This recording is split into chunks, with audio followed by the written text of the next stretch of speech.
ಆವಾಗ ಶೇಕ್ತಾರು ಈ ಮಂಜಪ್ಪ ಬಂದು ನಮ್ಮ ತಡೆ ಹಿಡಿದು ಎಳೆದಾಡಿ ಆ ಕಂಬನೆಲ್ಲ ಕಿತ್ತೊಗೆದು ಹೋಗಿದ್ರು. ಆದರೂ ನನಗೆ ನಳಲು ಬೇಕು ಅಂತ ಹೇಳಿ ಪುನಃ ನಾನು ಕಟ್ಟಿದ್ದು ಹೌದು ಸ್ವಾಮಿ.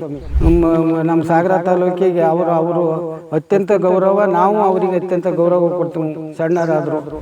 ಶುಂಠಿ ಹಾಕೋ ಟೈಮಿಗೆ ಈ ಫಾರೆಸ್ಟ್ ಬಂದು ಅಲ್ಲಿ ಗಾರ್ಡ್ ಬಂದು ಹೀನ ಶಬ್ದದಿಂದೆಲ್ಲ ಬೈದು ನನ್ನ ಎಳೆದಾಡಿ ವಿಡಿಯೋ ಮಾಡಿ ನಿನ್ನ ಜೈಲಿಗೆ ಕಳಿಸ್ತೀನಿ.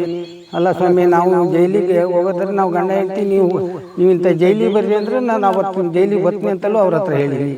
ನಮಗೆ ಒಂದು ಪಾಣಿ ಬರಲೇಬೇಕು ಅಂತ ಹೇಳಿ ನಿಮ್ಮ ಹತ್ರ ಅತ್ಯಂತ ಕಳೆಯಿಂದ ನಾವು ಗಂಡ ಹೆಂಡ್ತಿ ಬಡವಾಗಿ ಮನೆ ಗಿನೆ ಎಲ್ಲ ಹಾಳು ಮಾಡಿ ಒಂದು 2-2.5 ಲಕ್ಷ ರೂಪಾಯಿದ್ದು ಹಾನಿ ಮಾಡಿ ಹೋಗ್ಯಾರೆ ಸ್ವಾಮಿ. ಅದನ್ನು ನೀವೇ ಅದನ್ನು ನಮಗೆ, ನಾವು ಯಾರು ಅಂತಲೂ ನಾವು ಈ ತಾರೀಕಿಗೂ ನೋಡಲೂ ಇಲ್ಲ, ನಾವು ಯಾರ ಮೇಲೂ ದೂಷಣೆ ಮಾಡೋದಿಲ್ಲ. ಹಕ್ಕುಪತ್ರ ಒದಗಿಸ್ಕೊಡ್ಬೇಕು, ಒಂದು ಸ್ವಲ್ಪ ಸಾಲಾಗೆಲ್ಲ ತೆಗೆದು ನಾವು ಗಂಡ ಹೆಂಡತಿ ಜೀವನ ಸಾಗಿಸ್ಬೇಕು ಸ್ವಾಮಿ. ನಾನು ಒಬ್ಬ ರೈತನಾಗಿ ಹೇಳುವುದೇನೆಂದರೆ, ಈ ನಾವು ಅಬಸೆವಾಸಿ ಹೊಳಗೋಡು ಗ್ರಾಮದಲ್ಲಿ ಸರ್ವೆ ನಂಬರ್ 13ರಲ್ಲಿ ನಾನು ಒಂದು 2 ಎಕರೆ ಜಮೀನು, ನಮ್ಮ ಹುಚ್ಚಪ್ಪ ಬಿನ್ ಏಕಾಂತಪ್ಪ, ನಾನು ಹೊಳಗೋಡು ಗ್ರಾಮ ಸರ್ವೆ ನಂಬರ್ 13ರಲ್ಲಿ ಒಂದು 2 ಎಕರೆನ ಬಗುರುಕು ನಾನು ಸಾಗುವಳಿ ಮಾಡ್ಕಿತ್ತ ಅಲ್ಲಿಂದ ಬಂದು 91-92ರಾಗೆ ಅರ್ಜಿ ಕೊಟ್ಕೊಂಡು ನಮ್ಮ ಕಾಗೋಡು ಸಾಹೇಬರು ಮಿನಿಸ್ಟ್ರ್ ಆದಾಗ ಸಾಗರ ತಾಲೂಕು ಆವಾಗ ಅರ್ಜಿನೆಲ್ಲ ಸಲ್ಲಿಸಿ ಸರ್ಕಾರಕ್ಕೆ ಮಾಹಿತಿ ಕೊಟ್ಟು ಆ ತಾರೀಕಿಂದ ಇಲ್ಲಿಗೆ ನಮಗೇನು ಅದಕ್ಕೆ ಸರ್ಕಾರ ಸ್ಪಂದಿಸಿಲ್ಲ. ನಾವು ಅದ್ರಾಗೆ ಬೆಳೆ ಮಾಡ್ಕಿತ್ತ ನಮ್ಮ ಗಂಡ ಹೆಂಡತಿ 2 ಜನ ಅದ್ರಾಗೆ ಬೆಳೆ ಮಾಡ್ಕಿತ್ತ ರಾಗಿ, ಜೋಳ, ಹುಳ್ಳಿ, ಮೆಣಸಿನ ಗಿಡ ಮತ್ತು ಶೇಂಗಾ ಎಲ್ಲ ಹಾಕಿತ್ತ ಬಂದು ನಾವು ಗಂಡ ಹೆಂಡತಿ ಜೀವನ ಸಾಗಿಸ್ತಾ ಬಂದೆವು. ನಮಗೆ ಕಾಯಿಲೆ ಗೀಲೆಕ್ಕೆ ಬೇಕು ಅಂತ ಹೇಳಿ ಅದಕ್ಕೆ ಅದರಲ್ಲೇ ಇಟ್ಕೊಂಡು ಒಂದು ಮನೆ ಬೇಕು ಅಂತ ಒಂದು ಇಟ್ಟಾಗ ಮನೆ ಕಟ್ತಾ ಇದ್ದೀವಿ, ಒಂದು ಸಣ್ಣ ಗುಡಿಸಲು ಬೇಕು ಅಂತ. ಆವಾಗ ಶೇಕ್ತಾರು ಈ ಮಂಜಪ್ಪ ಬಂದು ನಮ್ಮ ತಡೆ ಹಿಡಿದು ಎಳೆದಾಡಿ ಆ ಕಂಬನೆಲ್ಲ ಕಿತ್ತೊಗೆದು ಹೋಗಿದ್ರು. ಆದರೂ ನನಗೆ ನಳಲು ಬೇಕು ಅಂತ ಹೇಳಿ ಪುನಃ ನಾನು ಕಟ್ಟಿದ್ದು ಹೌದು ಸ್ವಾಮಿ. ನಿಮ್ಮ ಹತ್ರ ಹೇಳೋದೇನೆಂದರೆ, ನಾವು ಕಟ್ಟಿದ್ದು ನನಗೆ ಗುಡಿಸಲು ಬೇಕು ಅಂತ ನನ್ನ ಗಂಡ ಹೆಂಡತಿ ಎಲ್ಲ ಸೇರಿ ಕಲ್ಲೆಲ್ಲ ಮಣ್ಣಾಗೆ ಕಟ್ಟಿ ಅದರೊಳ್ಳೆ ವಾಸ ಮಾಡಿ ನಿನ್ನೆ ನಾನು ಪೇಟೆಗೆ ಹೋಗೋ ಸಮಯದಲ್ಲಿ ಇಂಥರಂಥ ಮಾಹಿತಿ ನಮಗೆ ಯಾರಿಗೂ ಕಾಣಲ್ಲ. ನಮ್ಮ ಅಧಿಕಾರಿಗಳು ನಮ್ಮನ್ನು ತೊಂದರೆ ಯಾರೂ ಕೊಡಲ್ಲ. ಕೊನೆಗೆ ಈ ಫಾರೆಸ್ಟ್ನ ಗಾರ್ಡ್ ಬಂದು ನಾವು ಒಂದು ಸ್ವಲ್ಪ ಶುಂಠಿ ಹಾಕೋಣ ಅಂತ ಹೇಳಿ ಎಲ್ಲ ಹೂಡಿಸಿ ಎಲ್ಲ ಕಲ್ಲೆಲ್ಲ ಮಾಡಿ ಒಂದು ಬೋರು ತಕ್ಕೊಂಡಿನಿ ಸ್ವಾಮಿ. ಅದೇ ಸಾಲನ್ನೆಲ್ಲ ಮಾಡಿ ಅದಕ್ಕೆ ಮೋಟ್ರ್ ಹಾಕ್ಯಣಕ್ಕಾಗಲ್ಲ ಈಗ ನಮ್ಮ ಬಡಸ್ಥಿತಿಯಾಗೆ. ನಾವು ನಮ್ಮ MLA ಸಾಹೇಬರು ನಮಗೆ ಅತ್ಯಂತ ಒಳ್ಳೆಯವರು. ನಾವು ಅವ್ರನ್ನೇ ಒಂದು ಸ್ವಲ್ಪ ನಮಗೆ ಸಹಾಯ ಮಾಡಬೇಕು, ಹಣದ ಸಹಾಯ ಅಂತ ಹೇಳಿ ಕೇಳೋದ್ರೊಳಗೆ ಈ ಥರ ಎಲ್ಲ ಮಾಡಿ ನಾವು ಅವ್ರನ್ನ ಕೇಳಲ್ಲ. ನಾವು ಅವ್ರು ಕೇಳಿದರೆ ನಮಗೆ ಬಡವರಿಗೆ ಒಳ್ಳೆಯ ರೀತಿಯಿಂದ ಸ್ಪಂದಿಸ್ತಾರೆ. ನಮ್ಮ ಸಾಗರ ತಾಲೂಕಿಗೆ ಅವರು ಅತ್ಯಂತ ಗೌರವ, ನಾವು ಅವರಿಗೆ ಅತ್ಯಂತ ಗೌರವ ಕೊಡ್ತೀವಿ ಸಣ್ಣರಾದರು. ನಮಗೆ ಭಾರಿ ಸ್ಪಂದಿಸಿ ಒಳ್ಳೆ ರೀತಿಯಿಂದ ಮಾಡ್ಕೊಳ್ರಪ್ಪ, ಜೀವನ ಒಳ್ಳೆಯ ರೀತಿಯಿಂದ ನಡ್ಸ್ಕೊಂಡು ಹೋಗ್ರಿ, ಯಾರಿಗೂ ತೊಂದರೆ ಕೊಡಬೇಡ್ರಿ. ನಾವು ಅದರಲ್ಲಿ ನಾವು ಗಿಲ್ಕೋರೆ ಅಂತಿಲ್ಲ. ನಾವು ಪುನಃ ಇದೇ ರಾಗಿ ಜೋಳದಾಗೆ ಈ ತಾರೀಕಿಗೆ ಬಂದೆವು. ರಾಗಿ ಜೋಳ ಈಗ ಹೋದರ್ತಿಂದ ಅದು ರೋಗ ಎಲ್ಲ ಭಾಳ ವರ್ಷದಿಂದಲೂ ರಾಗಿ ಜೋಳ ಹಾಕಿ ಅದರ ಬರೋದಿಲ್ಲ ಅಂತ ಹೇಳಿ ಒಂದು 100 ಅಡಿಕೆ ಗಿಡ ಹಾಕಿಡೋಣ ಅಂತ ಈ ಜೋಳ ಹಾಕಿಂದು ಒಂದು 100 ಅಡಿಕೆ ಗಿಡನಾರು ಹಾಕಿಂದು ನಾವು ಗಂಡ ಹೆಂಡತಿ ಜೀವನಕಾರ ಹಾಕತ್ತೆ ಅಂತ ಹೇಳಿ ನಾವು ಗಂಡ ಹೆಂಡತಿ ಬಿಸಿಲು ಬೆಂಕಿಯಾಗೆಲ್ಲ ನಾವು ಅದನ್ನು ಅವಲಂಬಿಸಿತ ಬಂದೆವು. ಕೊನೆಗೆ ಮೊನ್ನೆ ನಾವು ಅಡಿಕೆ ಒಂದು 10 ಆಳು, ಒಂದು 8 ಗಂಡಾಳು, ಒಂದು 4 ಹೆಣ್ಣಾಳು ತ್ಯಾಗರದಿಂದ ಕರ್ಕೊಬಂದು ಮಾಡಿಸ್ತಾ ಇದ್ದೀವಿ. ನಾನು ಅಲ್ಲಿ ಮನೆ ಹತ್ರನೇ ಬಿಸಿಲಾಗೆ ಕುಂತಿದ್ದೆ ಸ್ವಾಮಿ. ಆವಾಗ ಗಾರ್ಡ್ ಬಂದರು.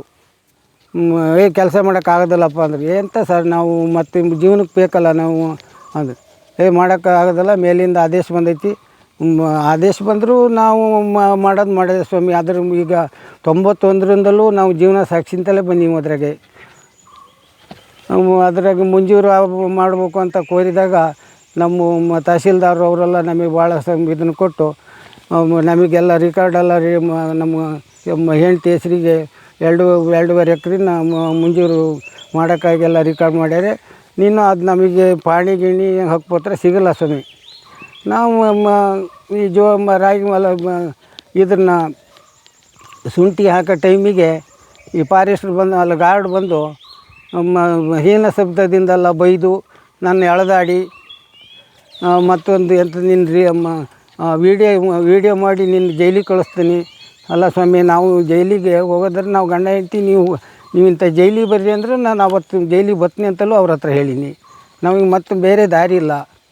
ನಾವು ಗ್ರಾಮ ವಾಸ್ತವಕ್ಕೆ ಸಚಿವರು ಕೃಷ್ಣ ಬೈರೇಗೌಡರು ಬಂದರು. ಅವತ್ತಿನ ದಿನ ತಾರೀಕು ಅವ್ರು ಸಾಗರ ಬಂದಿದ್ರು. ನಾವು ತಾರೀಕಿರಿಕೆಲ್ಲ ನಾವು ಹೇಳೋಕ್ಕೆ ನೆನಪಿಲ್ಲ ಸರ್, ನಾವು ವಿದ್ಯಾವಂತ. ಕಡೆಗೆ ನಮ್ಮ ಗೋಪಾಲ್ ಕೃಷ್ಣ ಸಾಹೇಬರು ಅವರಿಗೆಲ್ಲ ಒಂಚೂರು ಮಾಡಿಕೊಡ್ರಪ್ಪ ಅಂತ ಅವರು ಮಾಹಿತಿ ಕೊಟ್ಟರು.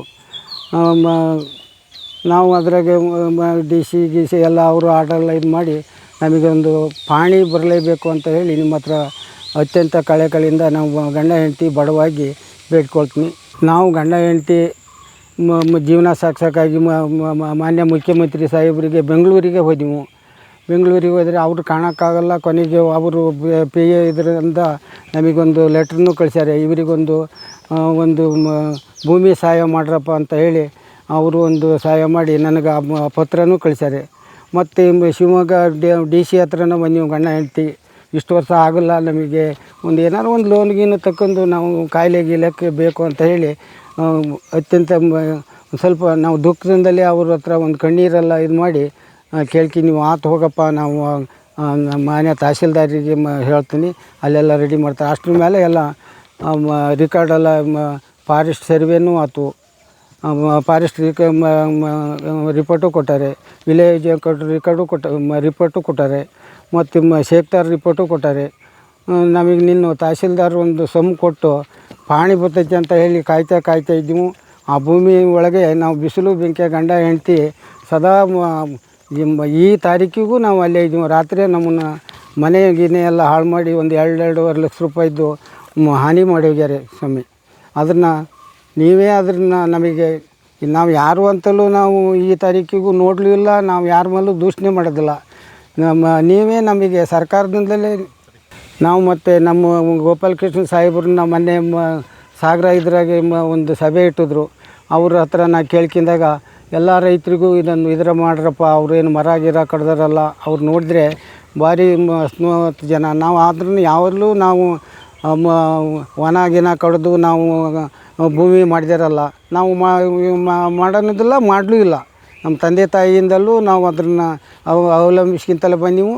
ನಾವು ಒಳ್ಳೆ ರೀತಿಯಿಂದ ಜೀವನನೂ ಸಾಗಿಸ್ತಲೇ ಬಂದೀವಿ. ಅದ್ರಾಗೆ ನಮ್ಮ ಸಾಹೇಬ್ರಿಗೆ ಮಾತಾಡಿದಾಗ ಎಲ್ಲ ಇದು ಮಾಡಿಕೊಡ್ರಪ್ಪ, ನೀನು ಸ್ವಲ್ಪ ದಿನದಾಗೆ ಕೃಷ್ಣ ಬೈರೇಗೌಡರೆಲ್ಲ ಅದಕ್ಕೆ ಆದೇಶ ಹೊಂದಿಸ್ಯಾರೆ. ಅದಕ್ಕೆ ನಿಮ್ಮ ರಿಕಾರ್ಡನ್ನೆಲ್ಲ ಅದಕ್ಕೆಲ್ಲ ಒದಗಿಸಿ ಅದಕ್ಕೊಂದು ಸಮ್ಮು ಕೊಡ್ತಾರೆ. ಆಮೇಲೆ ನಿಮಗೆ ಹಕ್ಕುಪತ್ರ ಬರ್ತೈತಿ. ಇದೊಂದು ಸ್ವಲ್ಪ ಸಾಲ ಗೀಲ ತಗೊಂಡು ಒಂದು ಸ್ವಲ್ಪ ಜೀವನ ಸಾಗಿಸಾಡ್ರಪ್ಪ ಅಂತ ನಮ್ಮ ಗೋಪಾಲ್ ಕೃಷ್ಣ ಸಾಹೇಬರು ಕೈ ಮುಗಿದು ಕೇಳ್ಕೊತೀನಿ. ನಾವು ಅವರಿಗೆ ಅತ್ಯಂತ ಗಂಡ ಹೆಂಡ್ತಿ